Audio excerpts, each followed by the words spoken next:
Hi everyone, my name's Letoa. You're listening to the Project K podcast. All right, we are here today, and it's not the usual setup. If you're watching the video, we are in a completely new place. I'm currently up in Auckland, and yeah, like my friend said, we've got Letoa. Here I am. How you doing, man? I'm right, yeah, how are you? Yeah, I'm good, man. I'm good. Thank you so much for being here today. Oh, of course. Yeah. Um, so yeah, for those that may not know you, what do you do? Um, I'm currently a recording artist here, mainly with genres of rap. Started producing recently. Trying to get my mix and mastering game up, my engineering, I'm trying to get the whole package, but yeah, I consider myself a pretty well established artist in my own respect here in Auckland and even here in New Zealand and potentially to the world. Nice, nice. And I saw a video that you did. I can't remember if it was last year or like a couple years ago. But music started for you when you went to Samoa. Is that correct? Yeah, so I lived in Samoa for 3 years. I moved there when I was 12, and a large portion of like my cousin group, because in Samoan families love, the family's very close, and Yeah. my cousin group, which was like my main friend group, we all used to make like diss tracks on each other. So we'd all like go on our phones and play a beat of someone else's phone and then rap through a voice memo type of stuff. And then eventually turned into someone getting like a laptop. And then we'll just find type beats. I don't know. You can imagine what the 2016 ASAP Rocky type beat sounded like at the time. So it was like that. And yeah, we used to just diss each other like all the time. And then it kind of turned into like making proper songs like with each other. You know? It was all fun and games. And when being in Samoa, you're bored as fuck. Yeah. Like it's like same shit, different day. And the only thing that kept me like sane in a small place like that was to just fuck around and make music. Yeah. Yeah. So I wasn't good at it at the time. Like I mean, I feel like that's a lot of people when they first start off. But I just loved doing it so much. But like, you'd come to school and people would be like, oh, why are you making music? Like, it's just the typical stuff you hear. Yeah. I don't know why. Like, usually at the time I was pretty like weak-minded. Like, whenever someone would talk shit about me, I'd get pretty upset. But for some reason, like, I don't know why, I just loved making like rap music so much. I don't know what it was. And yeah, eventually, like, it just became a big passion / hobby for me. I didn't really see a future in it, to be honest, at the time. And once I moved here, I just kept doing it. Same shit. You go to school, people are like, oh, why are you making music? They don't understand it. Still kept doing it, and then I got, like, I think it was Slat No Slime that got posted on one of my close mates' YouTube channels. Yeah. His name is Dolo. He does, like, a lyric channel. And it got like 100K in 10 minutes on the YouTube channel, and like at the time, like couldn't believe it. I was like on the train home, going like, "What the fuck?" Yeah.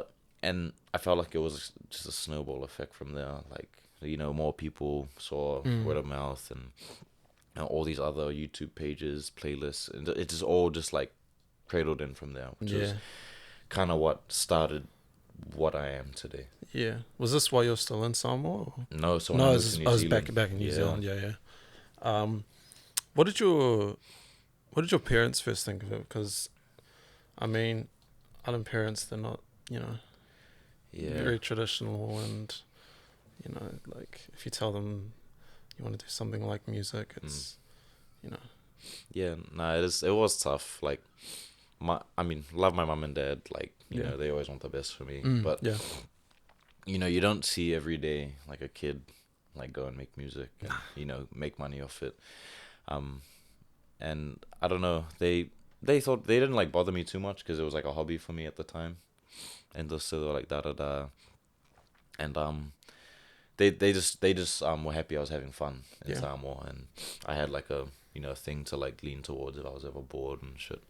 But I think once I moved here, this is when I think they started to like worry, because like it was like a point of difference of like focusing on schoolwork or like focusing on like what I want to do for uni. Yeah. But instead I was like just so like indulged in like making music. I know it sounds real cheesy, but it's just how it was. Yeah.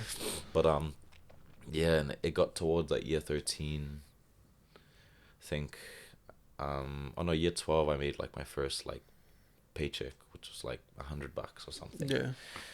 And then showed my mom and dad. They were like, "Oh wow, da da," and I kind of like eased it onto them that I kind of just wanted to like do music, just because I saw it growing at the time, you know. Yeah. And like I know it was only like a little bit of growth, but I had like such a big dream for it, and I just you know just kept pushing for it. And then year 13 came around, and my dad was like, "Oh, what are you gonna do for uni?"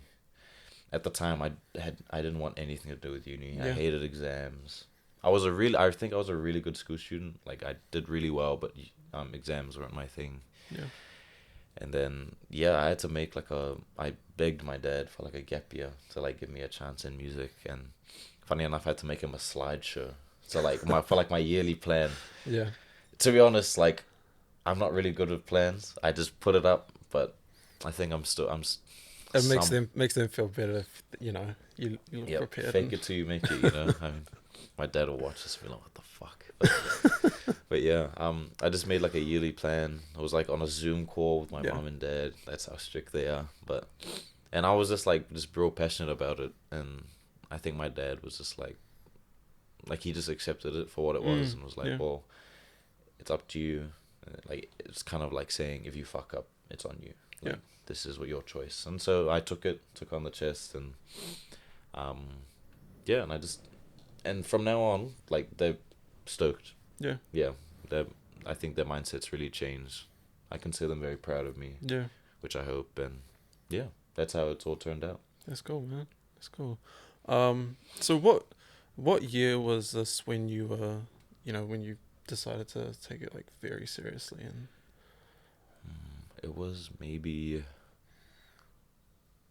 year 12, so that was like 2020. Yeah. So that's when this was after like Slatterness Slime, Ice Cold dropped, and this is when I was just like rolling out singles. Yeah. And like it was like because it was kind of discouraging because I wasn't used to the fluctuation of views. So like once I saw like Slatterness Slime hit a mil, I was like, oh, every song's gonna hit a mil. But that's not how it works. You know, it all comes in waves, and it was a big mental game for me. So I feel like that's when I started taking serious, and you know when I saw it go down, that's when I just kept pushing for it. Yeah. And then on top of that, it was like shows. Like did my first like proper headline show with Lil Bubblegum, and it was all just like a big package, like just put in front of me, and I was like, okay, like it's a job now. Yeah. How was it trying to,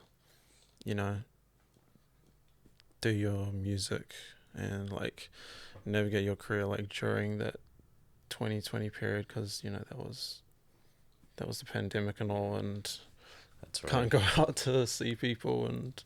Yeah, that is true. I feel like a lot of artists all over the world strive through lockdown just because you're stuck in an enclosed space, doing nothing. It kind of reminded me of Samoa in a way, like, but I feel like that's why I connected with a lot more people like across the world. Like to this day, I'm friends with a lot of people from America, which I actually met when I went over last year.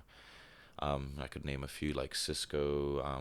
I've only met Cisco and Supreme. I could name more like What's Up Rocker, 8%, Astrus, and One and Only. Like there's so many people that I'm friends with that I haven't met, but this is where I created these connections. Was in lockdown just because I think America was experiencing the same thing at the time. I think.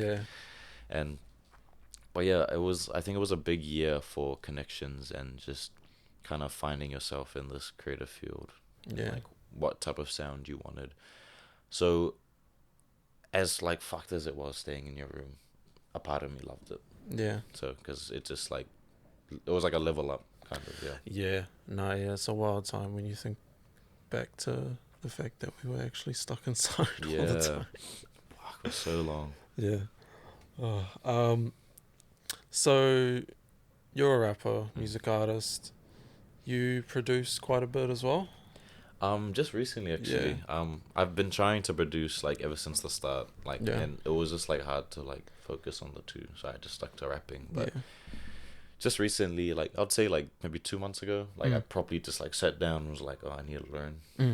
So I've been learning chords, like, somewhat music theory, just to help my like creative process. Yeah. So I'm not like fucking around with the keyboard and shit too much. Yeah.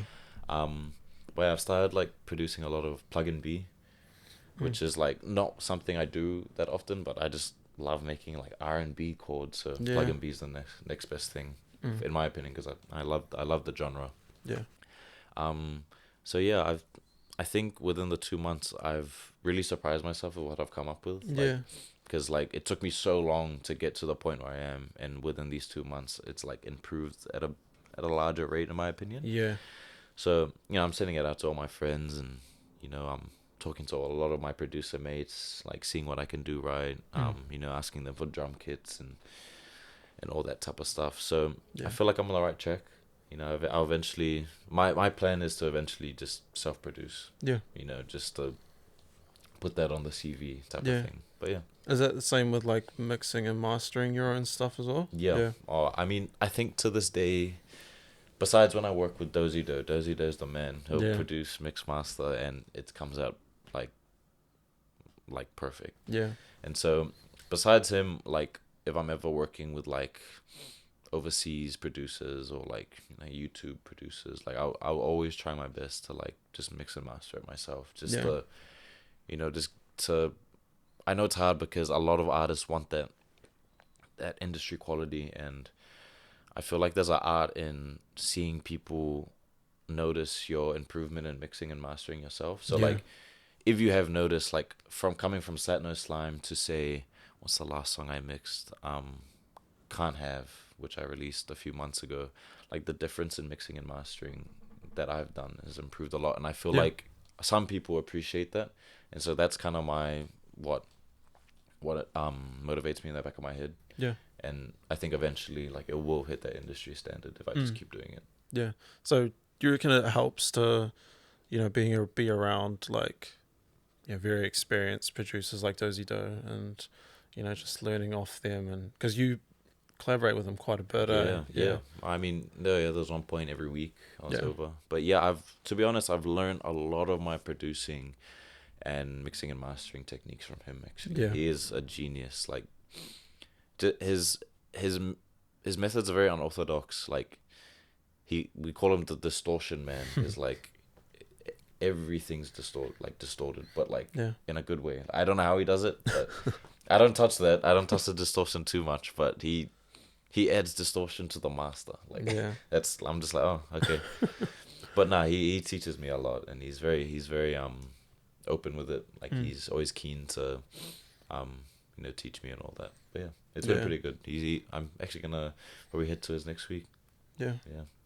No, I always have because the ones that you make with them, they're always just so hard hitting. Yeah. And it's honestly just like, to me, it's like the perfect gym song. Oh yeah, we were actually talking about that the other day. Last time I was there, it was like, man, we're just making gym music. Yeah. But yeah, I just released a song. I haven't announced it yet. I just released a song last night at midnight, and I think you'll enjoy that for the gym. I think it's the hardest one I've done. Yeah. All right. Yeah, I'll have a look at it. Yeah. Speaking of producing and mixing and mastering, did you produce AF1 or did you just mix it? Or? No, I just mixed it. Yeah. So, that story goes. So this is before I even knew who Lil Bubblegum was. Yeah. And this was 2019, I think, and we were friends with this this one girl online. We've both never met her, and she hit me up and was like, oh, could you mix one of my friend's songs? And like, me being the fake it till you make it man, I was like, yeah, sure, I'll do it. I didn't know how to fucking mix.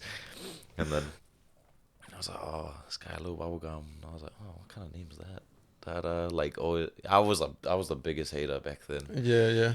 But then I got the files and found out he recorded it off his phone. Yeah.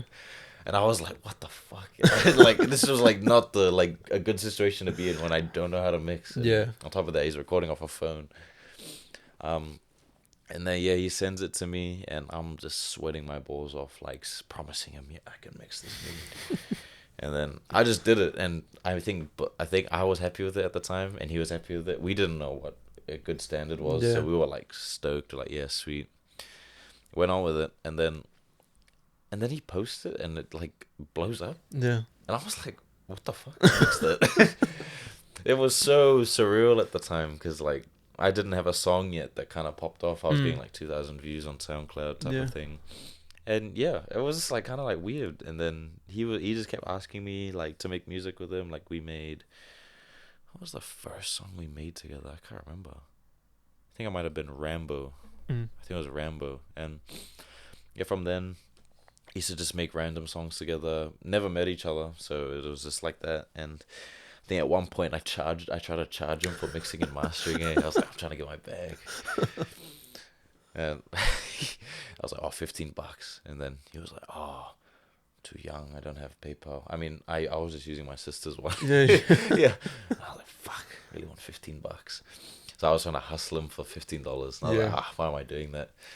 Oh, yeah, it's funny to think back to. But yeah, we just kept doing our thing. And Yeah. eventually AF1 was just like his biggest song. And I'm so proud to say that I mixed that. And yeah. Fuzzy story. Oh no, yeah, it's funny to hear that. Yeah. You guys, I mean, you both knew that you know, both in New Zealand, right? Or, We knew in Auckland. We Yeah. were just quite young at the time, just like didn't get out too much type of stuff. Yeah. I think we both had strict parents. It was just that vibe, and he lived all the way in West Auckland. I lived in like South Central. Yeah. No, yeah, fair enough. Oh shit. Lost my train of thought. Okay, I remember. So when was like the kind of like the first time that you guys kind of just like linked up, like face to face, having this like long-standing contact online? Oh no, I do remember this. So I was with another artist, Lil Ray. And we used to link up a lot while he used to come to Auckland. I think he used to live here for a bit. And I think he was like, oh, why don't we link up with Bubblegum, because you knew we made songs together. And I was like, oh yeah, fuck, why not? He had a car.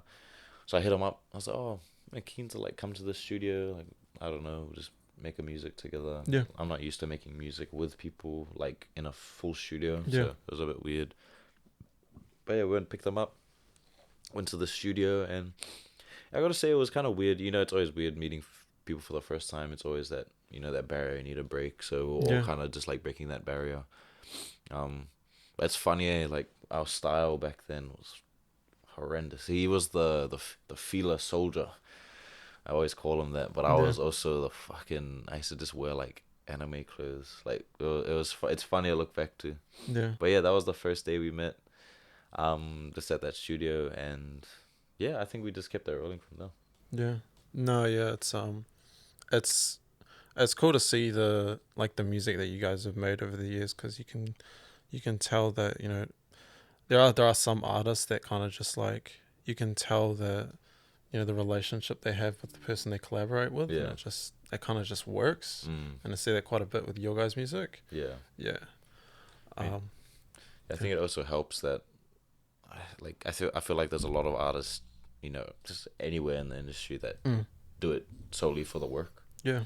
And I think it helps when you're like actually like cool with this person, like really good friends with them. I love them, bro. Yeah. And so like, you know, I'd rather work with someone like that I'm friends with than, you know, just someone I do it for the sake of work. Be a lot more enjoyable. No, yeah, it's like you say, like there's like a initial barrier that you kind of just have to get past before you can just feel a bit comfortable.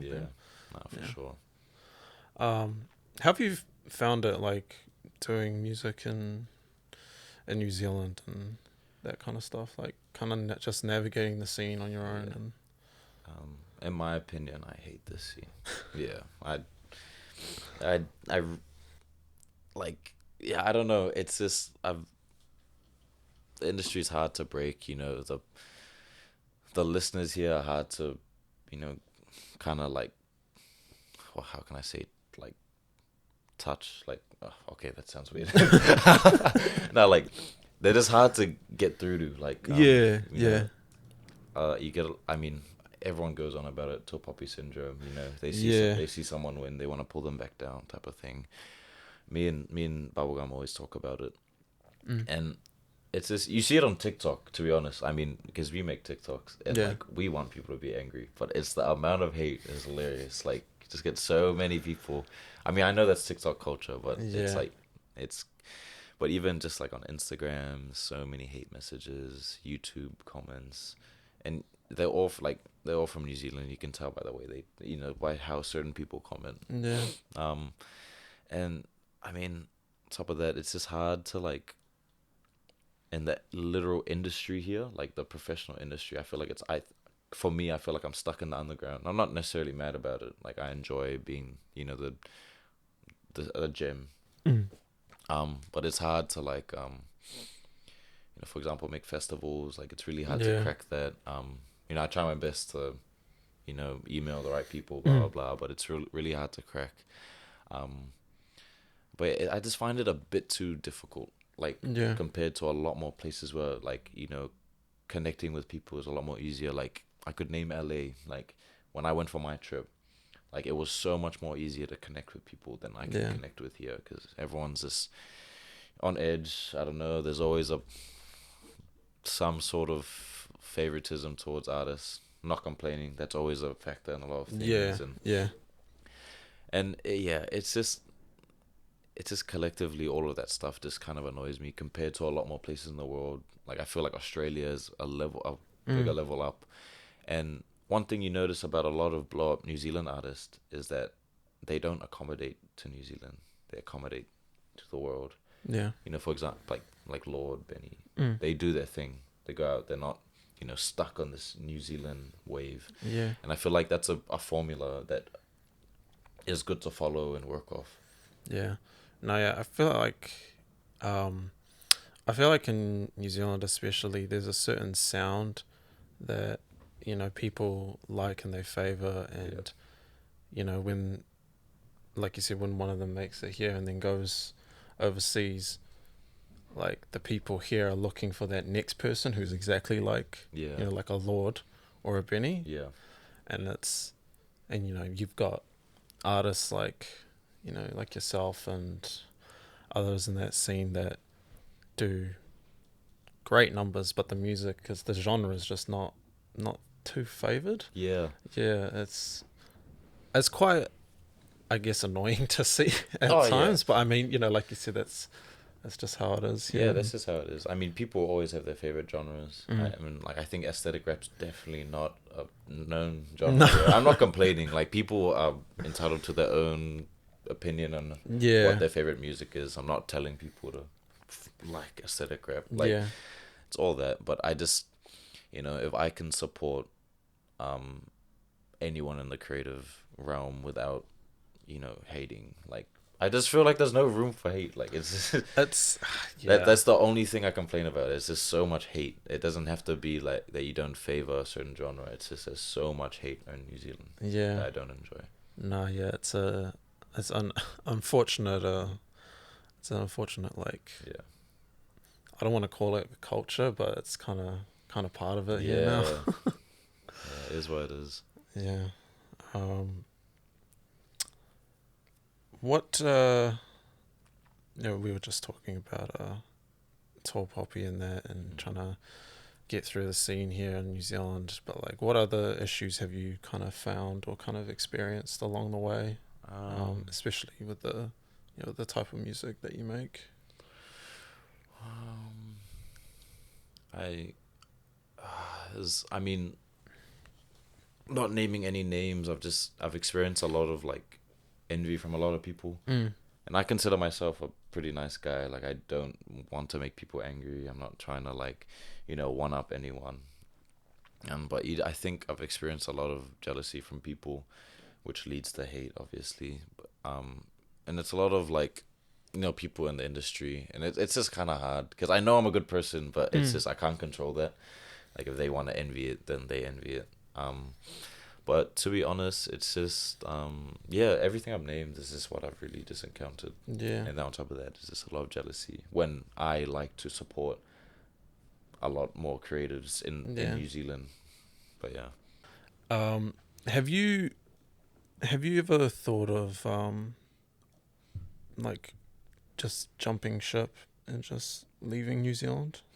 I have thought about it, and if it was anywhere, it'd probably be Australia. I mean, either that or like America, where all my friends are. But thing about America, you're a small fish in a big pond. Yeah. That's the only thing that scares, and I don't like the lifestyle there. It's too much for me, too fast. But I think it'll be Australia. I mean, I used to live in Australia when I was younger. Lived in Brisbane. But I just, I mean, I don't know the scene too much, but just from what I've gathered, it seems a lot more easy to work with rather than New Zealand. Yeah. I don't know too many artists though, but yeah, I'll have to do my research. But if it was to be anywhere, it would be Australia. I'd give that a go. But what scares me of jumping ship is, building all these connections again that I've made over the years. So like, videographers, studio people, producers, artists, friends in general. Like it took me, so it's my 4th year now in New Zealand. It took me 4 years to meet the people that I've met today, and like I'm satisfied with who I have here. And I mean, big part of me just can't be fucked waiting 4 more years to meet more people. I know it won't be like that, but that's the only thing that kind of scares me. No, yeah, I've talked to other artists about that. About there's some who kind of build up their popularity and their brand here, and then just use that momentum to just go overseas. Yeah. And then like like you said, when they go over to another country, they have to just do that exact same thing, but somewhere else. So it's like almost like it's more beneficial to kind of just stay here. Yeah. Yeah. Yeah. I mean, a lot of people say they can change New Zealand, and I hope they can. But in the meantime, I'm not gonna accommodate to here at all. Yeah. But yeah. No, yeah, it's I think, I kind of, listening to what you said before about like what's popular here and what like the preference that other people have for artists, and I think like with the kind of popularity in the music that you make and others around you, like I feel like it shouldn't be too hard to find. Yeah. Like as hard as it already is, because I remember trying to, just get involved in this, get into the scene. Yeah. And it was difficult because the reason I got into the scene, knew someone who knew someone who knew someone, and that's usually how it goes. But like when I was finally in there, I just came across so many artists with like huge popularity, and like to me it just felt like it shouldn't be too hard to find these artists because they've got such a huge following, and the numbers that they're doing is insane. But I think that's why I'm trying to do this thing here, is trying to give people an opportunity to come across artists like yourself and other artists that I've interviewed as well. And it's like, I wish everyone was just nicer. Yeah. Oh no, for sure. Nah, it's. I've always thought about even doing podcasts myself. Like, I just found it fun meeting people. Like, and just getting to know them and what their goals are and stuff. Yeah. But yeah, like it's. I mean, actually, no, I shouldn't say this. Never mind. Okay, we'll say it off. We'll say it off camera. Yeah. Yeah. No, it's I think with this, I kind of just want to give people the chance to know like these new artists like yourself, and know that, you know, even though some people may not like the music or like agree with some of the lyrics, because I mean that's partly why I feel like some of the music isn't as popular around New Zealand, because I mean not a lot of people want to listen to music with like fucking it. Yeah. But no, it gives, I think with this, it just gives like artists an opportunity to kind of just, you know, just talk about themselves and their journey. And it's really good meeting, you know, other artists and artists like yourself as well, because, you know, the come up as an independent artist in New Zealand in a certain genre, it's fucking tough. Man, thank you. It's But I mean, in saying, like, with like the lack of listeners in New Zealand, there is actually a big community of people that I think that would grown to like the music. Like, so I gotta appreciate that. You know, I can't just side that away, because, you know, there's been, like, we get on top of the hate messages, we do get a good handful of really nice messages from people in New Zealand that appreciate the sound and appreciate us bringing a new genre to here. And, you know, it comes from a lot of young people as well, and like, and even a few old heads, I gotta say. I mean, usually the old heads are the ones are the ones commenting that, oh, this is shit, like, we should listen to Decepticons. I don't know. No, me and my brother were talking about that the other day, like about you know, just not just old heads, but like, you know, like old hip hop artists talking about the music that's popular today. And, you know, I mean, you understand where they're coming from, but, you know, music is just one of those things that's constantly evolving. And the style is just gonna change constantly. And you just have to get with the times. Get with the times. I mean, I respect a lot of old head New Zealand artists, like, you know, Decepticons. I'm having a blank now. I mean, I'm not even an old head, but Mellowdowns, like, man, I was the biggest fan of him when I was living in Samoa. I mean, Poetic, I don't listen to too much Poetic, but, you know, just him being a Samoan, you know, I support that and that style of music. I mean, and that's just me appreciating all the different sounds, and which I hope a lot more people can do. Like, and I don't listen to it much. I don't listen to a lot of old lyrical rap. Yeah, of course, because like you can still like not listen to it, but have an appreciation for that music, because it's, you know, it's what came before you, and like that's where people, you know, get their inspiration from, the music that they used to listen to. Like But yeah, it's funny. Like, I've actually met Mellowdowns. It was like, I think it was the Stolen Girlfriend fashion show, and it was quite weird. Like, I'm cool with him. Like, you know, it's not like anything weird. But man, it was like I was like fangirling, like low key. I was like, man, no way. Like, you know, a lot of my cousins like like love his music. You know, all being from Samoa. But I met him at this fashion show, and I was like, fuck, no way. And like just being like cool about it. What's up, bro? But even to this day, I'm always like, man, no way I like know this dude. But yeah, it's so cool to be able to, like, you know, just have a chat with him and, you know, consider him a mate, like, type of vibe. But yeah, he's definitely one name in New Zealand that, you know, should be respected. Yeah, for sure. definitely. Do you like? I know because it was Mellowdowns, but do you get a little starstruck when you meet some other artists, or like? Fuck yeah. Yeah. Fuck yeah. I mean, speaking of Benny, we met her at a fashion show on New Zealand Fashion Week. Yeah.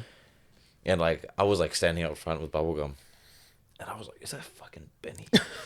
And he was like, yeah. And they follow each other on Instagram. Yeah. I was like, bro, fucking just say hi, so I could say hi.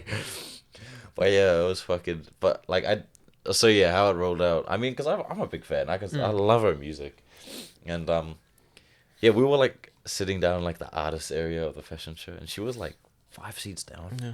And like even my cousins love her music too, so I'm just like, man, this is crazy. I was sitting across from Stan Walker as well, Yeah. so that was like, I'm not the biggest Stan Walker like listener, but I was like, what the fuck? And then and then Bubblegum was like, oh hi Benny, like, oh, my friend's a really big fan. Could he get a photo? And I was like, nah, don't do that to me, bro. Shut up. I was like, why'd you say photo? I just want to say hi. And then I was like, oh, fuck it, I may as well, because she said yes. Yeah. And like she was like talking, but I was like, just didn't know what to say because I was so like, oh fuck, like this is weird. Like, yeah, I'm not used to meeting celebrities, you know, and I consider her a celebrity. Yeah. Yeah. Yeah. In a respectful way, but I think she said like, I think she said some joke to like, I forgot what she said to one of our mates, and I did the biggest fake laugh, and I was like, fuck. But it was like intentional, but semi-intentional. I don't know, but I was like, oh fuck, that sounded really like bullshit. Just because I think she's a celebrity, I laughed. Yeah. And I was like overthinking. I was like, damn, was that a good first impression? But yeah, nah, to be honest, I get real starstruck. Yeah. Like, I mean, because I don't consider myself in any sort of level. I still consider myself as a listener, even though, you know, some people consider me a big artist. So I've heard. But I still consider myself a human being just making music. No, yeah, it's. I mean, I wouldn't say I understand because I know I never meet these people, but I think it could be quite hard to kind of separate being a fan and, you know, being a peer as well, being in the same industry. It's like, it is weird, eh? I mean, she's lovely. She's so cool. She was so cool about it. Said hi, had a little conversation. She went on her way. But yeah. I mean, I hope to be like that one day. I mean, I know I'm not gonna be one of those dickhead celebrities if I ever was to make it. If I was, I'd be fucking punching myself. But yeah. No, yeah. Do you like at the times that you do meet these people? Do you call them by their artist name? If I'll probably call them if I don't know them. I'll probably like, fuck, if I just pull out their first name and be like, how the fuck does he know my name? I mean, I don't even know Benny's real name. I just said, "What's up, Benny?" True. Who else have I? It's the only one I remember right now. I mean, I saw Sylvester Stallone in LA. That's another celebrity. Yeah. Right. Damn. Yeah, I walked into a grocery store and he was just there. Didn't shout out Rocky or anything. Oh, bro! If you thought me with Benny was starstruck, I was starstruck there. I mean, fuck, sorry, I'm going a bit off track, but no, it's all good, man. It's all good. But yeah, I was with the bro, and then he was like, "No fucking way!" And then I was like, "What?" He was like, "Look." I was like looking, didn't notice it. He's like, "Fucking right there in front of you." And it was just like Sylvester Stallone taking photos with the workers. I was like, "No fucking way! I'm in LA right now." Like face to face with Sylvester Stallone, and I was just like staring at him walking past, and it was like shoulder to shoulder he walked past, and I was like, no fucking way.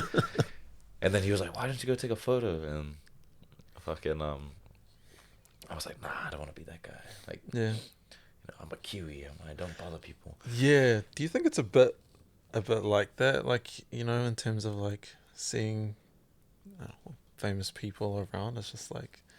Because I mean, if I ever see someone like that, I do get like, okay, don't want to bother them at all. Yeah, you know, they got lives. Sure, they're busy.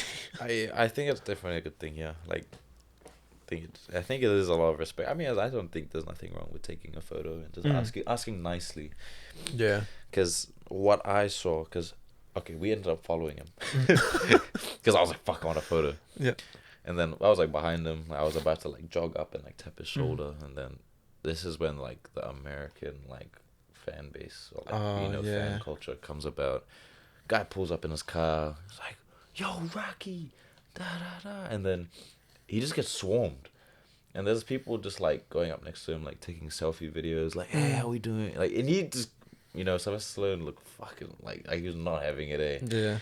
And then I just kind of like backed off, and I was like, I'm not even gonna bother because all these people are just fucking being so rude, like, and just following him and like in his face. And like I wouldn't want that for myself if I was on that level, Yeah, no, fair enough. Yeah, because I mean, they're people too. I mean, like you said, you saw them in a grocery store. Yeah. Yeah, I just feel like if you're nice about it, just ask Yeah. type of thing. Then it's fine. No. Which Yeah. I think a lot of Kiwis are good at. Yeah. I think generally, yeah. I think it's just like, like other, like, how they are in the States and that. Yeah. Like, even if, like, they were to be rejected and the celebrity wouldn't want a photo. Yeah. It is a bit awkward. It is a bit Yeah. of an awkward thing, but, just respect the boundaries. Yeah, you have to. Yeah. Oh, yeah.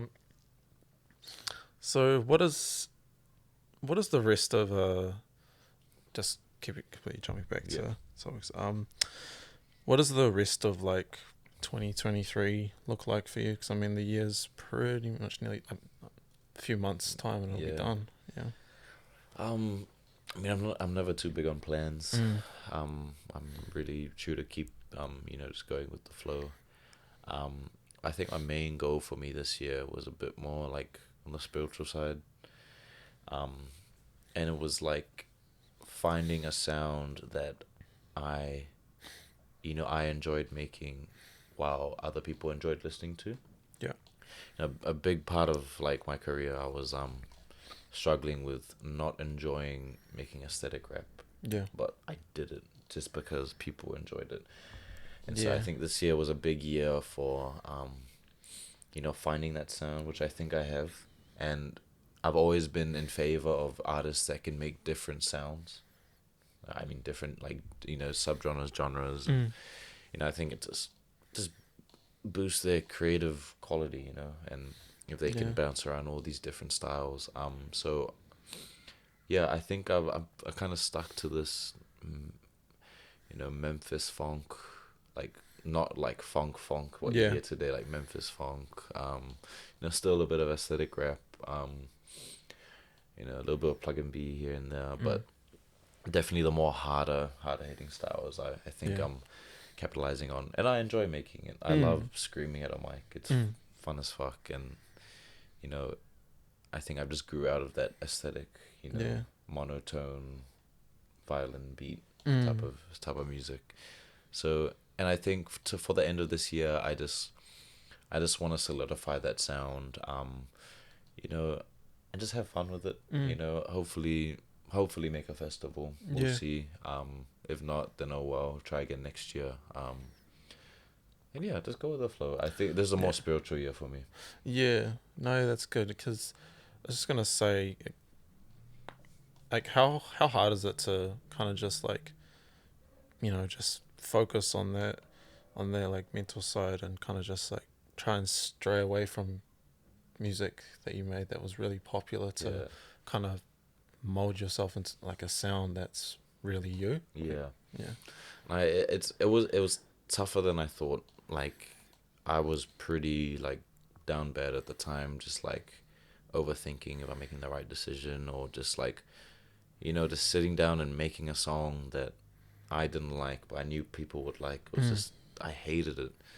And it's tough. Bubblegum goes through the same thing. You always see comments like, oh, make a song like Ice Cold again, or make a song like AF1 again, type of thing.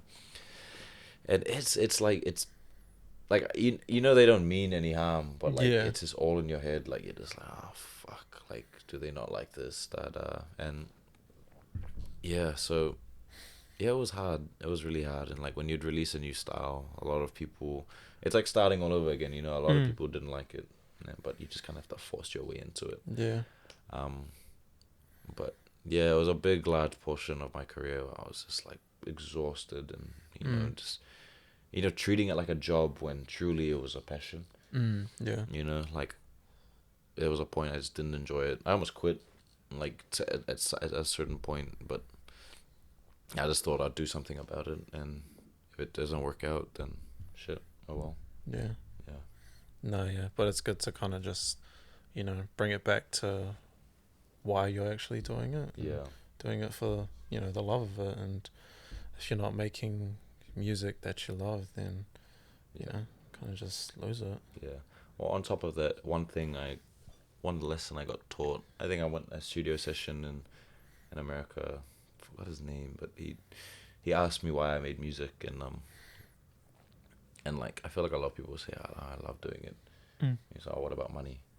I said, yeah, it's kind of a side gig for me. He goes, But he taught me to be honest with myself, like, and money is a big factor. Yep. You know, like if you want this to be a passion and a job, you can't shy away from being a hustler and making money. Yeah. So it's definitely a big factor, you know, like that's a big motivation for me. And I think a lot of people are too humble to admit, but it's the truth. Like, if you are serious about making this a job, like, you need to think about marketability and Yep. making money on top of doing it for what you love. It's a hard one. Like, it's a hard one. Yeah. But I think a lot, like I think a piece of advice that I learned was just be honest with yourself and don't over humble yourself and just tell everyone, you know, you need to be proud that this is your job. Yeah. And, you know, and if people aren't going to take you seriously, like, then what's the point of it? Yeah. So you need to be honest about, I'm doing this for money and why, and I love it. So, yeah. Do you think it's like something like that to hold you back would be do you think like the Kiwi mentality has a bit to do with it? Like trying to stay humble and not trying to like, you know, just go at people like. Yeah. I think there's a difference between confidence and showing off. Like, I think showing off is like, you know, I think we're all guilty of it. When you get money, you want to buy clothes and like put on your Instagram type of thing. Like, that's something, it's an everyday thing, you know. I've done it before, you know, when I, you know, spent money and, you know, bought some new shoes and flexed it. Yeah, everyone does it. But I think it's like, one thing I don't admire is like, I don't know, people flashing money. Like, I don't know, this is one big thing. But I think confidence is like, you know, being, you know, posting your music every day, annoying the fuck out of everyone, you know, on Instagram, and, you know, telling everyone that your music's good. Yeah. You know, instead of like the materialistic, like, I have a stack of money in my hand. I mean, we all rap about it, but that's just for the music. Yeah, it's just a bit of a front, you know. Yeah, and I think a lot of you know, old friends, you know, they used to just post and not post about it, like on Instagram, and that was their way of being humble. But what's the point of that? Like, you know, you need to break out of that. And like, for example, like me coming on this podcast and talking about this, I feel like this is confidence. I don't think I'm showing off. And I think it's a big lesson that a lot of people need to learn in New Zealand. Like, it's great everyone's humble, but you need to break out of that shell and, you know, show what you're made of. Exactly. I don't know how else to word it. Yeah. You got to know your worth and Yeah. just show people, you know, you're for real. Yeah, for sure. Oh man, I think that's all we have time for today, man. I just want to thank you again for being here today and, you know, sharing your stuff. And for those who want to listen to your music or find you, where can they?